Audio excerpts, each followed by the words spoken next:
Hello again, everybody, and welcome back to Bowl TV for the 2022 USBC Masters pre-game show. My name is Aaron Smith, and we'll be coming to you live from the Gold Coast Hotel and Casino in Las Vegas in just a little bit.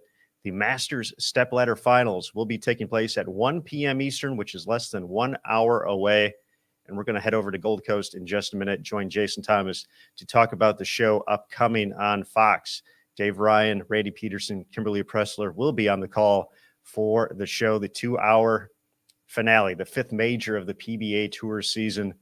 And folks, we have so many great storylines to talk about, but the big one's up on top. Norm Duke, the 58-year-old right-hander, is looking to have his career come full circle.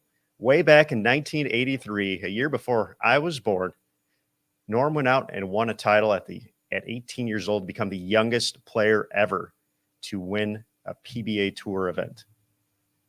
40 years later, essentially, here we are. He's the top seed for a major. He could become the oldest player not only to win a PBA Tour title, but would also be the oldest player to win a major and the Masters all in one fell swoop. It's an incredible story. There's been a lot of emotion riding with this week as well with Norm, but he's undefeated. He's got one game to go, 10 frames left to see if he can add a second Masters title to his collection. We're going to go ahead and bring in Jason Thomas, who is on site at Gold Coast and has been with us throughout the course of the week. JT, there you are. Good morning, Aaron. It's pretty amazing, and I don't think I've seen a show ever, any kind of show on the PBA Tour or the PWBA Tour where one storyline dwarfs everything else so much more than this one. It's just remarkable what Norm Duke is potentially going to be able to. I mean, what he's already done this week is remarkable, but for him to be able to win this title at 58 and become, the oldest player to win any PBA title, and then maybe even to do a mic drop and win this title and kind of ride off into the sunset, it would be an incredible ending to one of the greatest careers in the history of the sport. Absolutely. The record's currently standing for the oldest player to win a PBA Tour title on the national tour is John Handegaard. Back in 1995, he won a title at 57.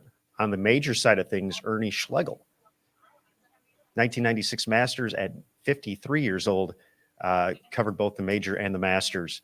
So those are the records that Norm is looking to eclipse in his one game today, but there are four young guns looking to spoil the moment, if you will.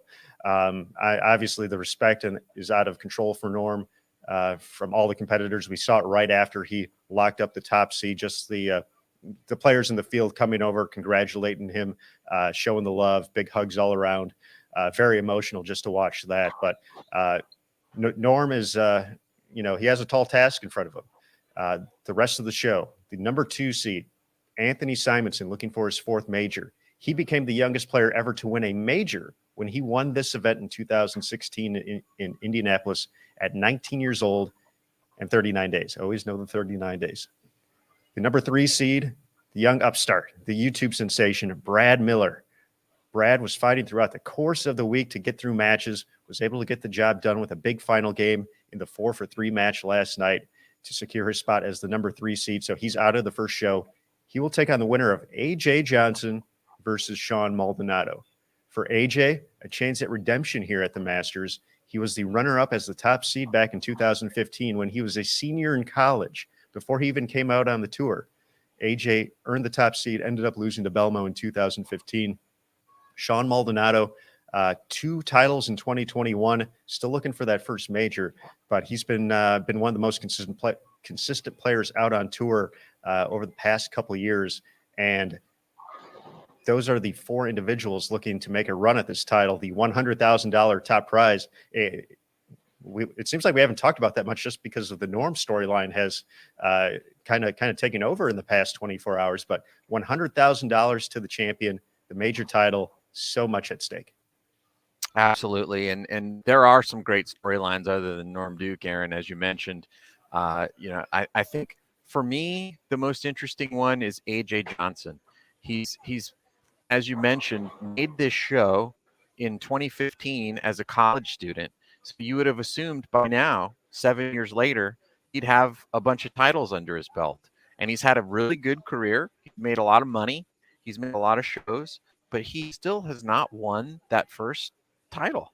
And it just seems like every tournament he's getting closer and closer and closer to getting the feeling that he belongs out here and he's going to win. And I feel like he is going to win. And once he wins, he's going to win a lot. I think what's interesting when you compare his story to Norm Duke won when he was 18 years old, but he went a long time before he started really racking up the titles. He went through a lot of struggles, a lot of heartache on TV, and really kind of had to get that monkey off his back before things opened up for him and he became the Norm Duke that we know today. But AJ is looking for that breakout moment. And I think in a way, he's happy to just be in the first match because I think he wants to have the opportunity to go up the ladder and spend the whole day on TV and soak it in. And so that to me is something to watch for. Obviously, Brad Miller is a great story. I mean, who wouldn't love his story, right? I mean, he's out here a journeyman on tour. He's made himself into a very, very competitive player. He makes a lot of shows now, but he also is knocking on the door to win that first title. And he's so popular in the sport because he's such a good guy. He loves the sport, obviously, but sharing information with people about his journey. He tries to help people in their own bowling game. And so he's just got a huge following. If he were to win today, it would be a hugely popular win. Sean Maldonado, another guy who, he made a change last year and finally broke through. And now this could be another step in his career. He could win his first major today. So that would be a great story. And then you've got, Anthony Simonson, who to me is the guy who every time he's on TV, it's history because he is building a Norm Duke-like career in the early stages. And, he's going to be chasing all of Norm Duke's records and Jason Belmonte's records. And today could just be another notch towards, building that incredible career that he's already got underway at just the age of 25. Simo really was the dominant force up until that final match. Was the top qualifier on the 40-foot oil pattern we had out on the lanes this week. And it was pretty dominant in most of his matches, was able to, continue the 220 average pace he put up through the 15 games of qualifying. The match against Norm just, didn't catch a few hits, had to work through some transition, but, ultimately came up a few pins short of earning the top seed. But Simo, no stranger to success in majors. He won the U.S. Open just a month ago, or 2 months ago now, technically. I keep forgetting it's April since we've got into this tournament back in March. But, he's had a great season on tour, consistently making shows. Simo is the next generation. And he's here now. I mean, and, if we want to start talking about favorites for the show today, Aaron, I'll give you my early pick. I feel like as much as we all want Norm Duke to pull it off today and ride off into the sunset with another Masters title, I think Simo has to be your favorite. He's the guy who has all of the tricks. No matter what happens with the transition on the show today, he's going to have an answer for it. And he is going to be a handful for whoever he faces in that semifinal match. And then if he gets through to the title match, it's going to be really interesting to see if Norm Duke has the look that he had on the Fresh that was able to get him here during matches. And I feel like if Simo gets through that semifinal match, he is the favorite. And he's also the guy besides Norm who has the most experience on television. Certainly. So Simo would be looking for a fourth major at the age of 25 and his 10th PBA Tour title. 10 titles by 25, JT.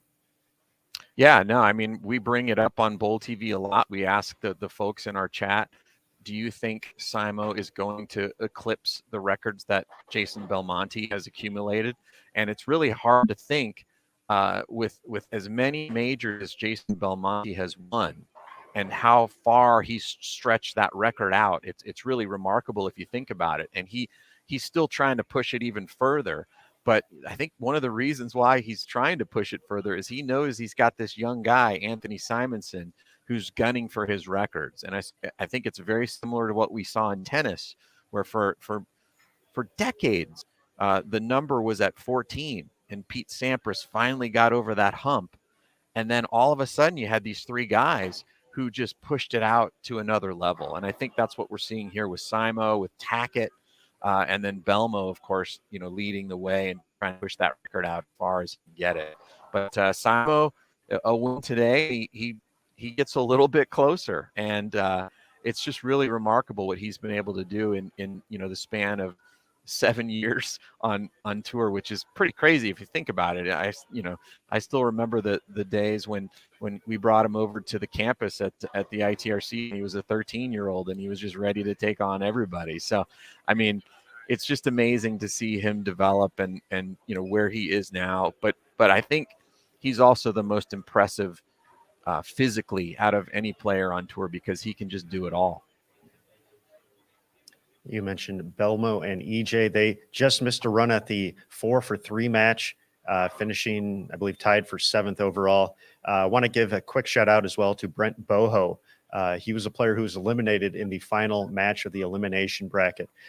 Brent had a phenomenal week, looking to make his first career telecast on the PBA Tour, qualified 4th overall, won a bunch of matches, just fell a little bit short when it was all said and done, but he was pressing the other competitors up until the end, just fell a little bit short. But Brent Boho, a phenomenal week here at the Masters after a nice run, looking back at 2021 at the U.S. Open, making match play. So a lot to look forward to for the young career of Mr. Brent Boho.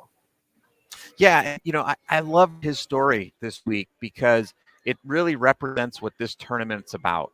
This is the tournament that if you're a high level amateur or a young pro, some of the other tournaments you might not even be able to get into to bowl, right? But the Masters, it allows all these players to get in the field. 420 players. There was a 100-person waiting list. Everybody wants to bowl it, and the reason they want to bowl it is Brent Boho. There's so many possibilities when you show up at the Masters. It sounds easy. You got to make the top 64, but that's the biggest cut you have in any tournament. So a lot of folks think, hey, I can make the top 64. And then once you make that top 64, anything can happen. And, we saw it with Brent Boho. We got a little criticism in the chat because Brent bowled great in qualifying, qualified 4th, and we were kind of calling him the dark horse and the underdog all week. But, I mean, he really is. If you compare him to Simo and Norm Duke and Jason Belmonte and EJ Tackett, who have all these titles and all these accolades, he is a dark horse, and he almost made it all the way into the show today. So kudos to him for a great week, and I'm sure we'll see him out here again. He's a great young player and a really nice guy too. Absolutely. So good question. How did we get here? Besides driving and flying to Las Vegas. But this tournament started back on Tuesday. We had 3 rounds of qualifying, 5 games apiece over 3 days, 15 games total from a field of 414 players to cut down to the top 63 based on total pinfall, plus our defending champion, Thomas Larson. Thomas was guaranteed a spot in the bracket no matter where he qualified as the defending champion, a little perk. And the player who wins today will have that at the 2023 event as well.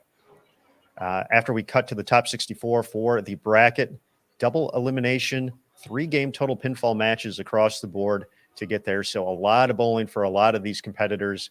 Norman Anthony had the most direct path to get there as the players who won their respective sides of the bracket.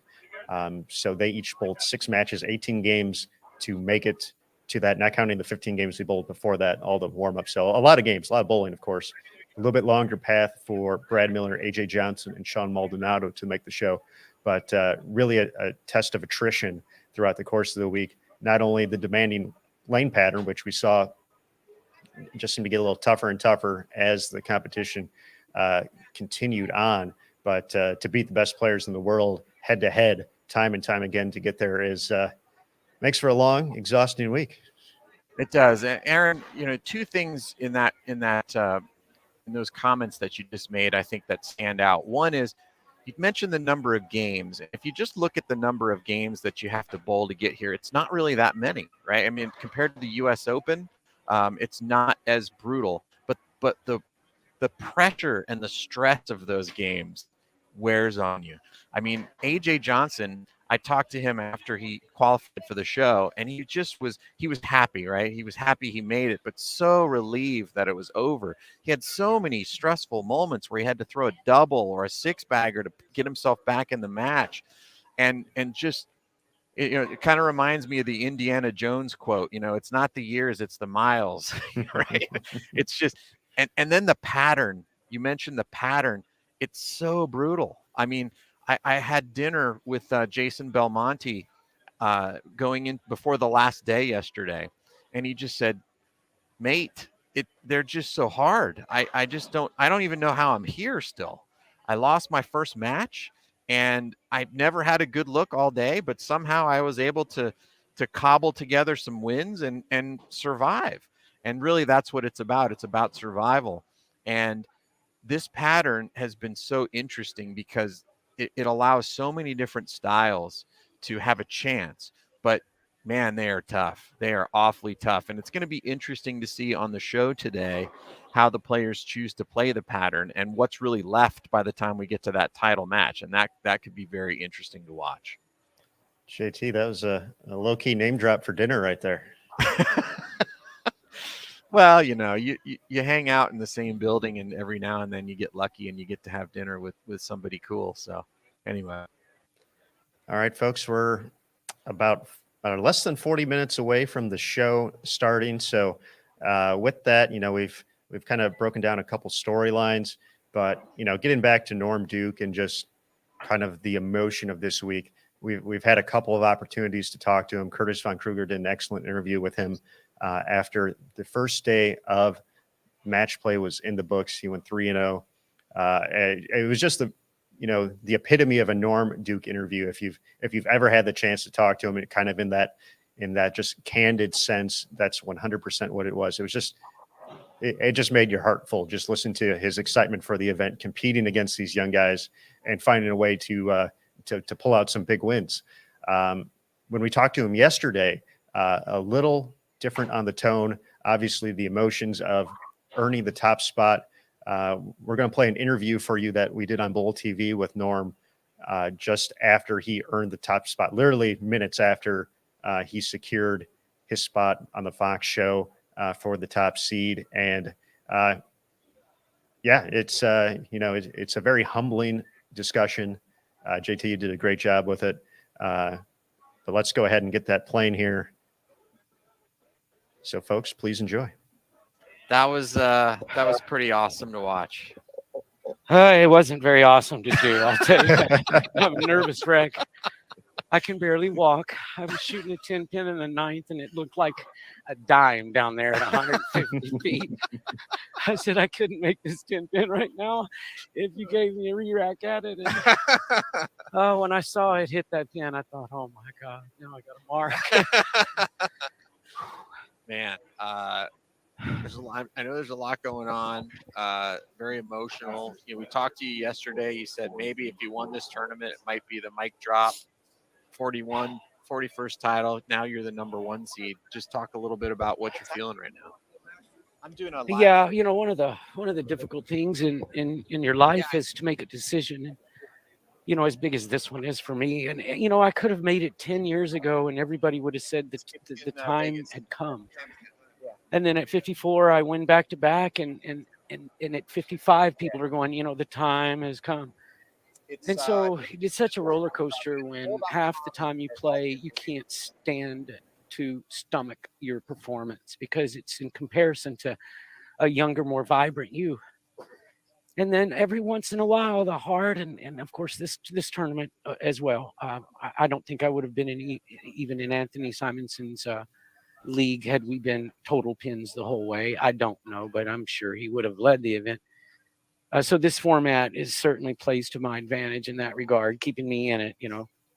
But the roller coaster it's so hard to explain. I should be just big smiles and grins and vibing, as Brad and Kyle would say. Instead, I'm a mush. I am a nervous wreck. I am ready to be just raked out of here.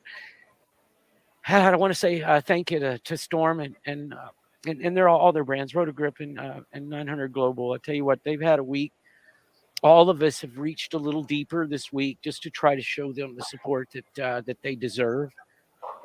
And for me to be the number one seed, of course, Anthony was also a Rotogrip guy. So we talked about it beforehand. We're saying, let's go get one for Bill and Barbara. Well, I know you never look ahead to things. You don't take things for granted, but have you even thought through at all about what it's going to be like on that show for you tomorrow? Yeah, it'll be just like all the other shows, I'm sure. Yeah. I mean, the hard part is getting there, really. And when you're there, sometimes you don't settle down, sometimes you do. But at least I know, at least I know. You got a little experience. Sometimes when you're bowling for the show, you never know. You never know how you're going to adapt, how you're going to handle it, how you're going to perform. So you get so much more nervous and jittery, even though there's less at stake. In a sense, there's more at stake. Yeah. Because you always have a chance if you're on the show. You're out if you don't. Yeah, it felt like the crowd was really on your side here, and I'm sure they will be big time on your side tomorrow.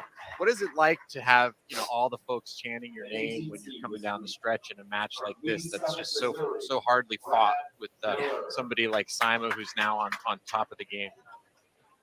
Yeah, you got Simo, Tackett, and Gomo down there, and all three of them are fan favorites for good reason. I mean, they have earned in so many ways their pro-am performances, their social media, their willingness to give all bowlers the time of day and a portion of their life.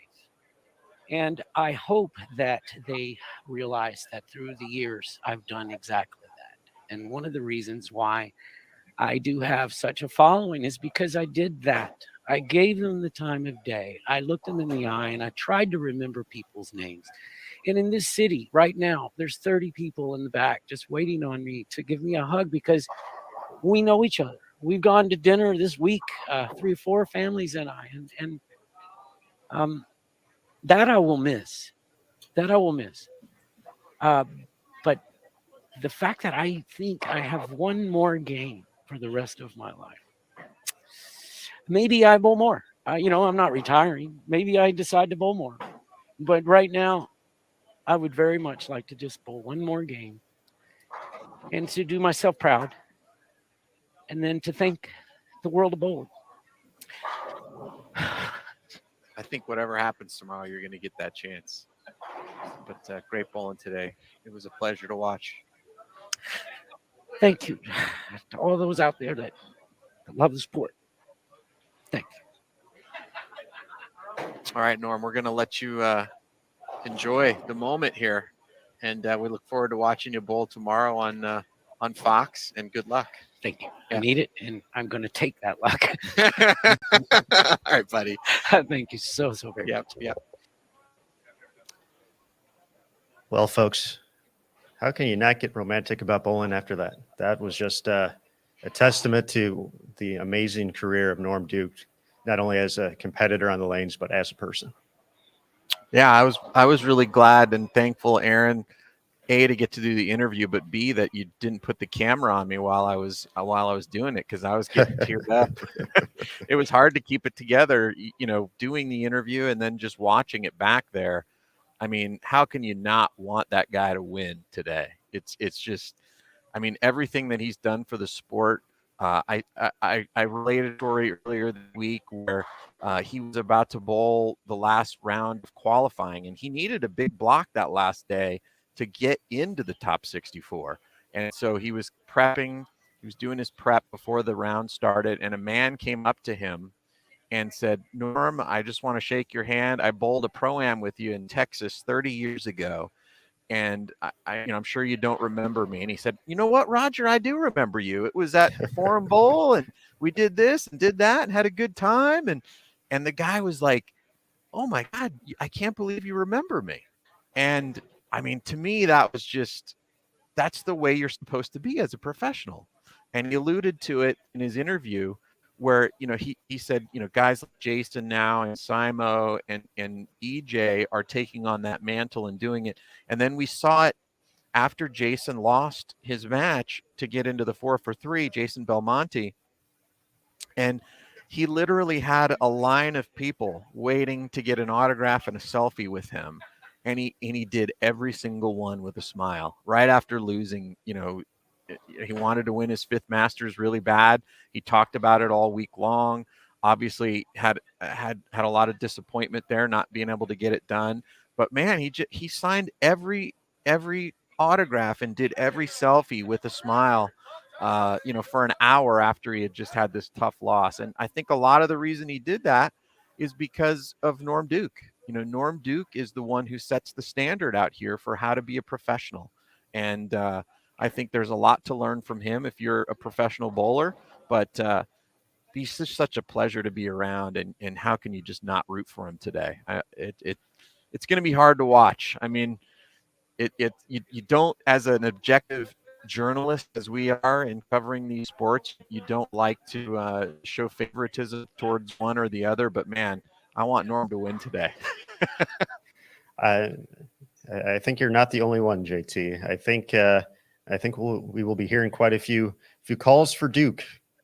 Held out a little bit longer than that when he's up there for that final game, and if he's able to put together a couple strikes, see that legendary fire that he's exhibited throughout the course of his career. All right, folks, 27 minutes now until the start of the show. Dave Ryan, Randy Peterson, Kimberly Pressler on Fox. The red oil is out there, JT, and it's been giving people trouble all week. What are some of the things you expect to see in the early going on the oil pattern, especially looking at our first matchup with AJ Johnson and Sean Maldonado? Yeah, so I believe what we're going to see on the show is a lot of what we saw last night in the 4-for-3 match, Aaron. I think you're going to see Maldonado and Brad Miller throwing urethane from out. I think you're going to see AJ Johnson a little bit inside of that. And basically what you need to look for is, can AJ burn up a little bit of a spot to the right and then hang on until the lanes settle down? And if he's able to get through that first match, he might have a little bit of a look and be able to run the table. If one of the other guys get through the first few matches throwing urethane, I'm talking about Maldonado in the opening match and then Brad Miller in the second match, can they stay in that the whole time? We saw last night Brad struggled a little bit the first 2 games in that 4-for-3 match, but then the big game in the last game to secure the number 3 seed. So by the time we get to him, he might already have that good of a look. But then the question is, can he get by the first match, and then will that look hold up the rest of the way? Because what Simo does to the lane is going to basically set the tone for everybody on the show today. And JT, as you were giving that rundown, we could hear the crowd getting amped up. I'm going to guess there was quite a line when they started opening up the bowling center today to get ready for this show. I know it's early, but there's also no clocks in Las Vegas, so folks may have been lined up all night to get into the show. We're 25 minutes away, and the crowd sounds like it's getting hyped. Yeah, you can see a little bit of a shot of it there. I mean, it's pretty crazy. The line when I walked in, and I get here early. I pride myself on being here early. By the time I got to the center, there was a line from the set, which starts on lanes 50, 55, and 56, all the way down to 1 and 2. That was where the line was. And so there's a lot of people. It's going to be rocking. You can see them holding up the signs already in the building. We've got the music will be blaring. It's going to be loud.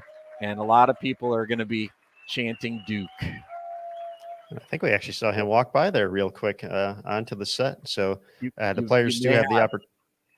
Perfect.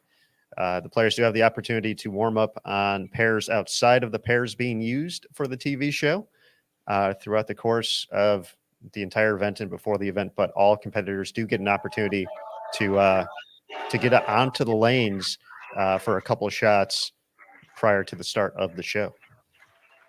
Yeah, and I'll get you a shot. There is practice pair set up for the players, which is I'm gonna go ahead and stand up here and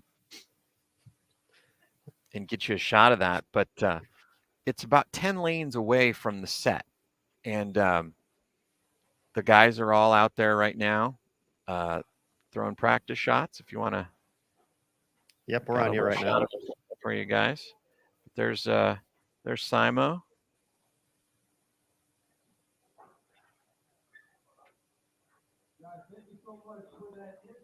Number 2 seed for the show once again.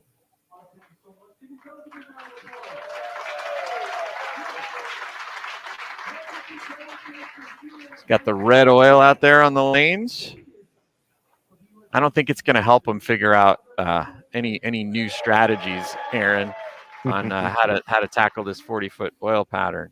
But they're getting warmed up. They're getting ready. AJ Johnson, he's going to be in the opening match. In just a minute or two here, they're going to go ahead and let the guys come out and warm up on the actual TV lanes. Process starts about 20 minutes before airtime. So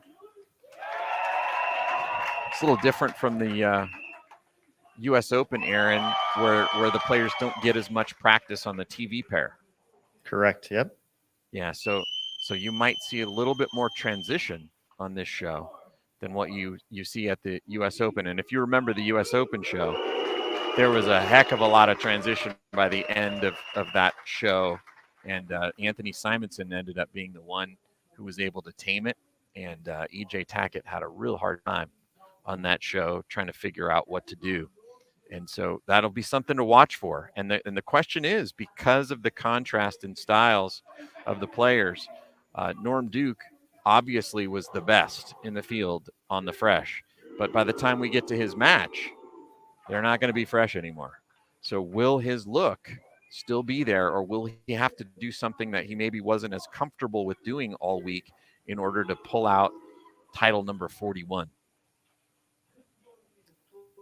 Looking for title 41, his 8th major championship and 2nd Masters title. First one coming in 1993, winning it in Tulsa, Oklahoma. Saw Sean Maldonado walk by a minute or so ago as well, so he may be getting in a couple shots here in the moment. Once again, this is the behind the scenes at Gold Coast prior to the start of the show on Fox.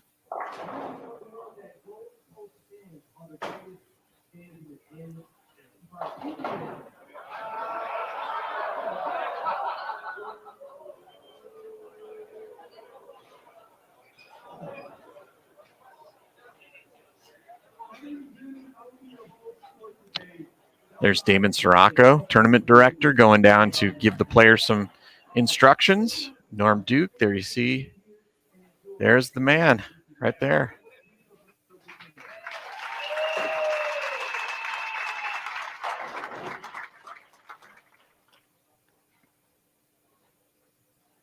A lot of people, wonder about what the players do to prepare right before this TV show. And I'll tell you what, Aaron, it's chaos. It's so hard to block out all of the things going on. You've got the TV set, you got practice over here, then practice over there. You probably have some new balls to work out for the show. There's just a lot going on. And so the experience is very helpful in maintaining just kind of an even keel and not letting all the stuff that's going on around you. And I'm going to get a look at the parties over here, guys. They got the music playing.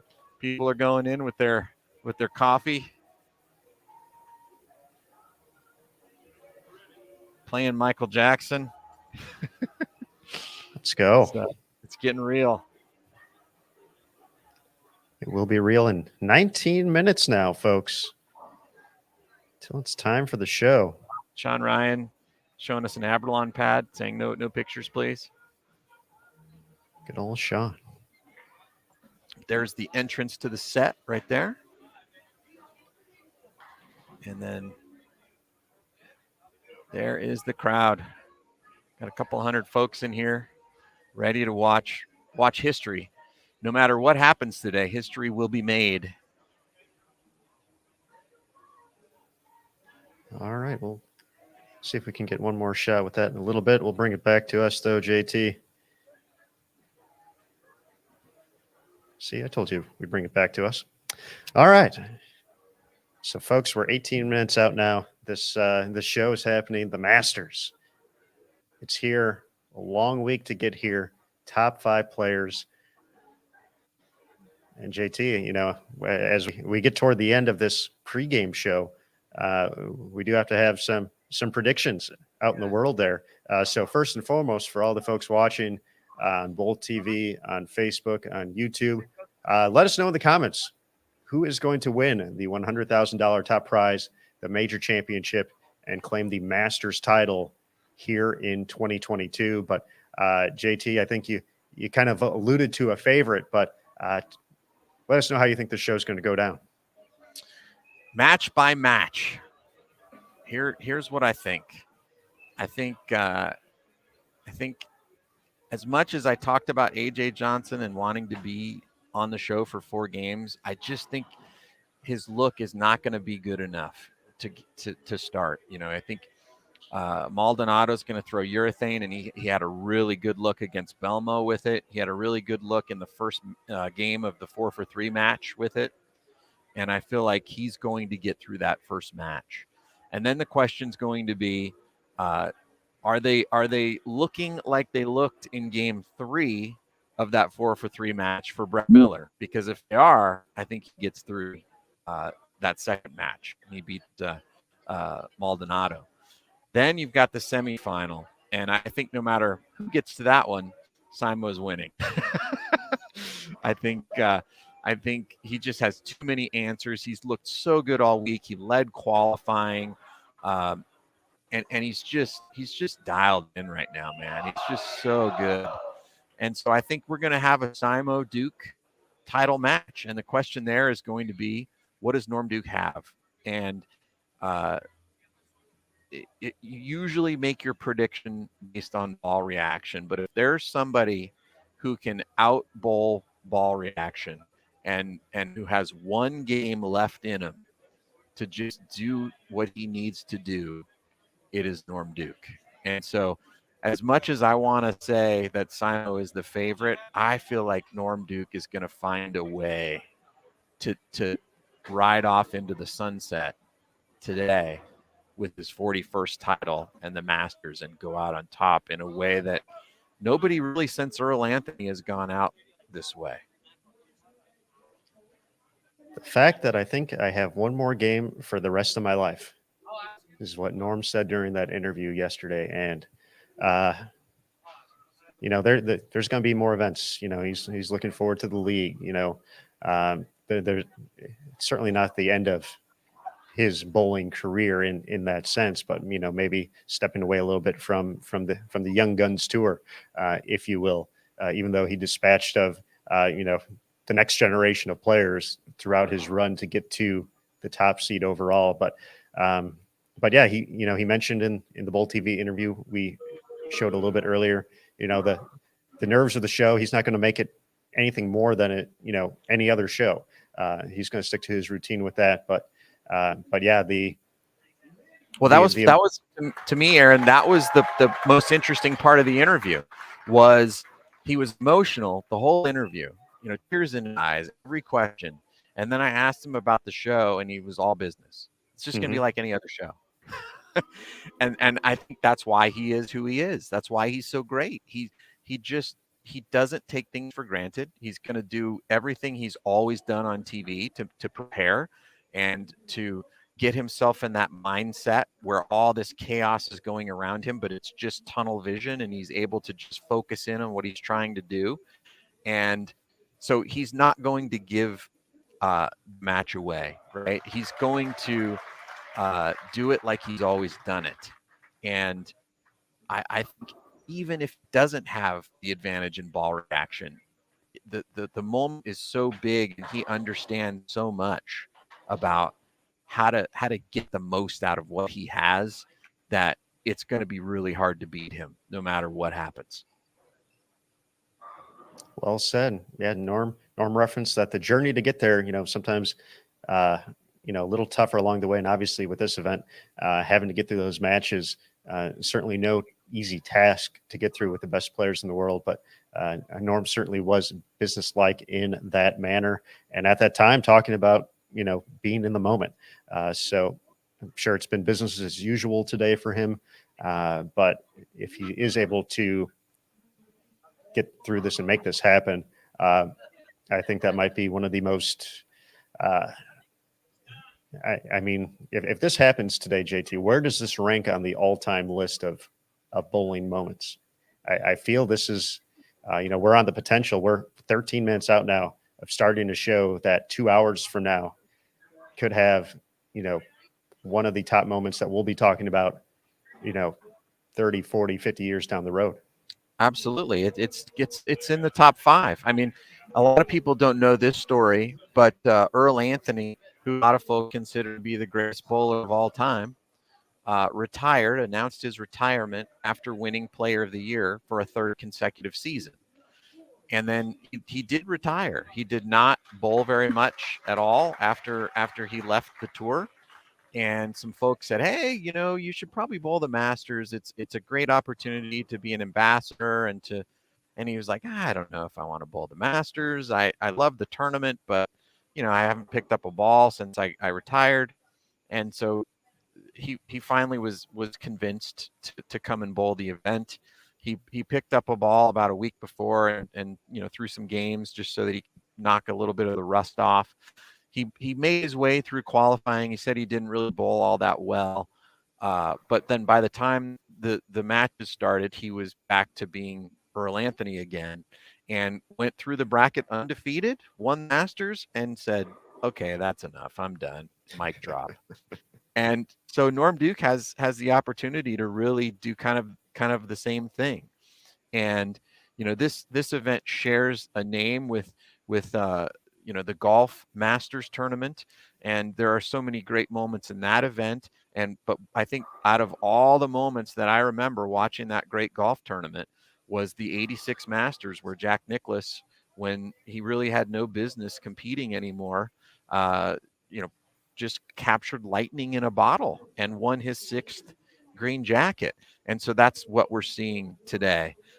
Is the opportunity for Norm to do something on the level of what Jack Nicklaus did in 1986 and really just capture something that you just never see. I mean, we've literally never seen a 58-year-old win a title on the PBA Tour, and he could do it at the Masters in what could be really his last event before he walks off into the sunset. So it's just an unbelievable story.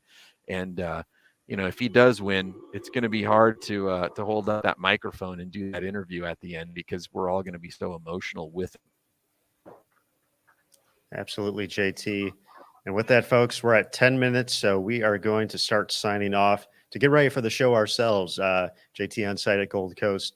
I'm watching from the Bold TV studio. The popcorn is popping, is ready to go for this show at the Masters. Once again, our lineup, the opening match, AJ Johnson taking on Sean Maldonado. The winner will face Brad Miller. Awaiting in the semifinals, 2016 Masters champion Anthony Simonson. And then the top seed waiting in the finals, Norm Duke, the Hall of Famer, 40-time titleist, 7-time major champion, 1993 Masters champion. Can he do it one more time? So JT, I'm going to say our goodbyes here in a second. But before we do that, just some final impressions from the week from you. Well, I did say, Aaron, this is my favorite event. And, it did not disappoint this week. We had some incredible moments. We had a lot of good times on Bowl TV this week with you guys in the chat during the qualifying.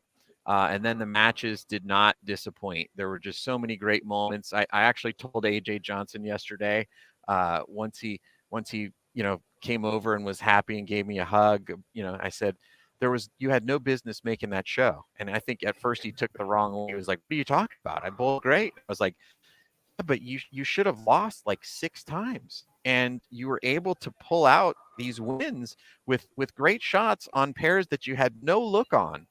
And that's what this event is about. It's about moving on and surviving head to head. And we're going to get to watch 4 head-to-head matches here in just a minute on Fox. I'm getting goosebumps just thinking about it. And we will have a Masters champion at the end of the day. So it's going to be so cool to watch. I hope you all at home enjoy watching it. Thank you for watching with us all week on Bowl TV. And we look forward to bringing you more great events the rest of the year. Just to say thank you to everybody, and enjoy the show today. Well said, JT.